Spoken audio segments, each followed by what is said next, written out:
The mission of CANSAR, Cancer Survivors Against Radon, is to prevent radon-induced lung cancer and save lives, and we do that through three ways: education, outreach, and advocacy. CANSAR was founded some years ago by a group of radon-induced cancer survivors. Just recently we lost the last founding member, Liz Hoffman.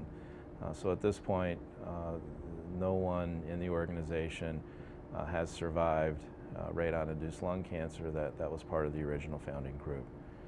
And I think that's just, sadly, that's the fact. And the facts are most of our members simply don't live long enough to have the impact that they would like to have.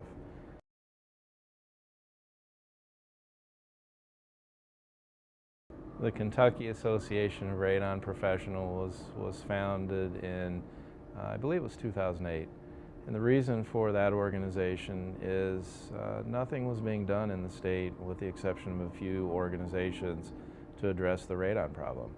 And so I, with a few of my colleagues, approached ARST, the American Association of Radon Scientists and Technologists, big word, or big string of words, I guess. And we asked them to help us become involved here in Kentucky, which they did. We were one of the early organizations that formed in Kentucky under the Industry Association umbrella, and today we do things like educate our legislators, a lot of advocacy issues. This past session we supported a bill that would have required radon testing in our daycare facilities. 2 years ago, actually 3 years ago now, we were instrumental in drafting the model language for the radon contractor certification law, helping to advocate and push that through Congress here in Kentucky. And as a result, I think that we've made radon more of an issue that's top of mind, or at least on the radar for our legislators.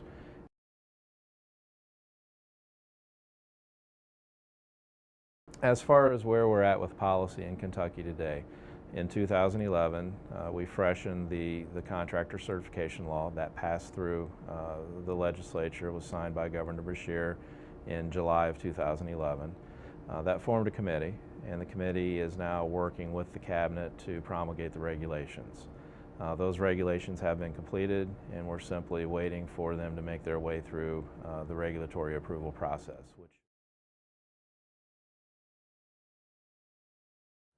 In addition, that really put us in a position to start focusing on risk reduction type of bills. And the first bill that came out this year would have required daycare testing one time every 5 years for radon. We passed unanimously in the House, but we didn't get the vote taken up on the Senate side just because of timing, quite frankly. So we really see ourselves positioned from a policy standpoint in Kentucky to focus more on risk reduction and less on contractor certification, because we've already crossed that hurdle.